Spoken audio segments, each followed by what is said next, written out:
जो अगली खबर है वो प्रधानमंत्री मोदी के रविवार को हुए तमिलनाडु दौरे से जुड़ी है। दरअसल रविवार को पीएम मोदी ने तमिलनाडु की जनता को बड़ी सौगात देते हुए रामेश्वरम में रामनाथपुरम में न्यू पंबन ब्रिज का उद्घाटन किया था और इस दौरान भाषाई विवाद समेत कई मुद्दों को लेकर राज्य की सत्ताधारी डीएमके को निशाने पर भी लिया था और यही बात सिग्नेचर की गई थी, यही बात हस्ताक्षर की भी की गई थी। एक रिपोर्ट देखते हैं। तमिल लैंग्वेज और हेरिटेज दुनिया के कोने कोने तक पहुंचे, इसके लिए भी सरकार लगातार कोशिश कर रही है। मैं तो कभी कभी हैरान हो जाता हूं, तमिलनाडु के कुछ नेताओं की चिट्ठियां जब मेरे पास आती हैं, कभी भी कोई नेता तमिल भाषी में सिग्नेचर नहीं करता। अरे तमिल का गौरव हो, मैं सबसे कहूंगा कम से कम तमिल भाषा में अपनी सिग्नेचर तो करो। देश भर में कई राज्यों ने मातृभाषा में डॉक्टरी की शिक्षा आरंभ की है। अब गरीब से गरीब मां का बेटा बेटी भी जिसने अंग्रेजी नहीं पढ़ी है वो भी डॉक्टर बन सकते हैं। मैं भी तमिलनाडु सरकार से आग्रह करूंगा कि वे तमिल भाषा में डॉक्टरी के कोर्सेज चालू करें ताकि गरीब मां के बेटे बेटी भी डॉक्टर बन सके। देश और दुनिया के हर छोर तक तमिल भाषा के विस्तार और सांस्कृतिक विरासत के प्रचार प्रसार की पुकार के साथ ट्राई लैंग्वेज विवाद को तूल देकर अपनी सियासत चमकाने वालों पर पीएम मोदी का ये वार रविवार को तमिलनाडु के रामेश्वरम से आया था, जहां पीएम मोदी ने भाषाई विवाद के मुद्दे पर सत्ताधारी डीएमके को निशाने पर लिया। साथ ही तमिलनाडु सरकार की ओर से हाल फिलहाल में केंद्र सरकार पर विकास योजनाओं में भेदभाव करने के लगाए गए आरोपों पर आंकड़ों के साथ पलटवार भी किया। विकसित भारत के सफर में तमिलनाडु का बहुत बड़ा रोल है। मैं मानता हूं तमिलनाडु का सामर्थ्य जितना ज्यादा बढ़ेगा, भारत की ग्रोथ उतनी ही तेज होगी। बीते दशक में तमिलनाडु के विकास के लिए 2014 से पहले की तुलना में 3 गुना ज्यादा पैसा सेंटर से दिया गया है। जब इंडी अलायंस की सरकार थी, डीएमके उस सरकार में विराजमान थी, तब जितना पैसा मिला उससे 3 गुना मोदी सरकार ने दिया है। इससे तमिलनाडु की इकोनॉमिक और इंडस्ट्रियल ग्रोथ में बहुत बड़ी मदद मिली है। तमिलनाडु का इंफ्रास्ट्रक्चर भारत सरकार की प्रायोरिटी है।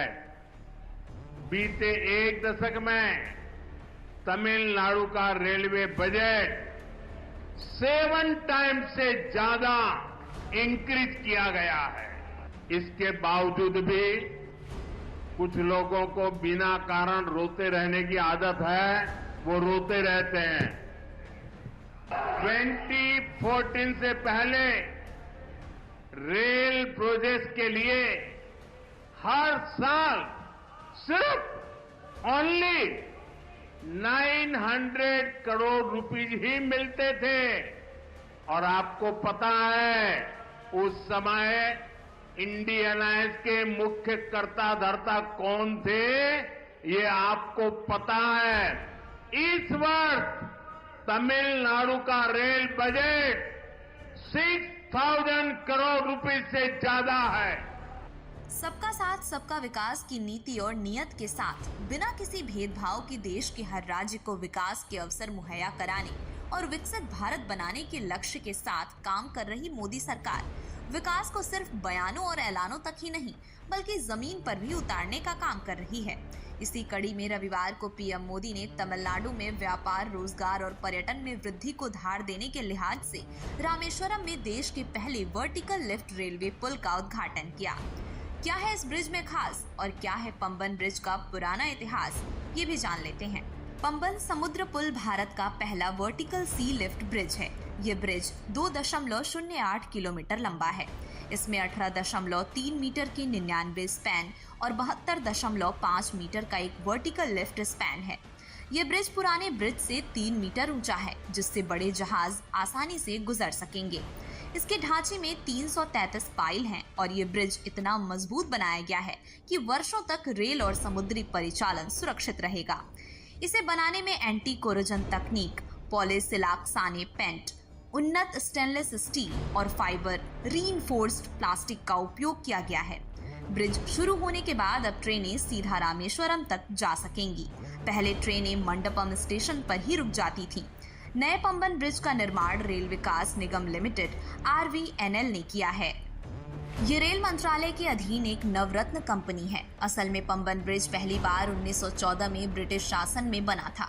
ये भारत के मुख्य भूमि मंडपम को पंबन द्वीप से जोड़ता था, जो आगे रामेश्वरम तक जाता है।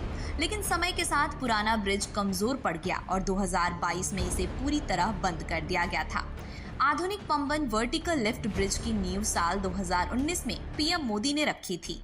The new Pamban bridge to Rameshwaram brings technology and tradition together. That is thousands of years old. Is being connected by a 21st century engineering wonder.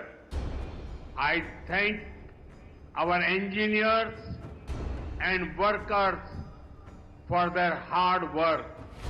This bridge is India's first vertical lift railway sea bridge. Big ships will be able to sail under it. Trains will also be able to travel faster on it. PM Modi की कर्म भूमि तो समूचा देश है, लेकिन PM Modi की जन्मभूमि गुजरात है। लिहाजा पुल के उद्घाटन के मौके पर PM मोदी ने पुल से जुड़े इतिहास को बयां करते हुए करीब 100 साल तक अपनी सेवाएं देने वाले पुराने पंबन ब्रिज के गुजरात कनेक्शन का भी जिक्र किया। रामेश्वरम की धरती है और यहाँ पर जिस पन्नम ब्रिज का आज उद्घाटन हुआ, 100 साल पहले जो पुराना ब्रिज था उसको बनाने वाला व्यक्ति गुजरात में जन्म लिया था और आज 100 साल के बाद उसका नया ब्रिज बनाने का उद्घाटन करने का बाद भी उस व्यक्ति को मिला है जो भी गुजरात में पैदा हुआ है। पंबन ब्रिज सिर्फ एक इंजीनियरिंग का कमाल ही नहीं है, बल्कि आस्था, सुविधा और तकनीक का संगम है। इस ब्रिज के काम में आने के बाद अब रामेश्वरम फिर से रेलवे नेटवर्क में पूरी तरह से जुड़ चुका है, जिसके चलते अब यात्रियों को समुद्र पार करने में किसी तरह की दिक्कत नहीं होगी। ये ब्रिज दक्षिण भारत के रेल नक्शे को एक नई दिशा देने वाला भी साबित होने वाला है।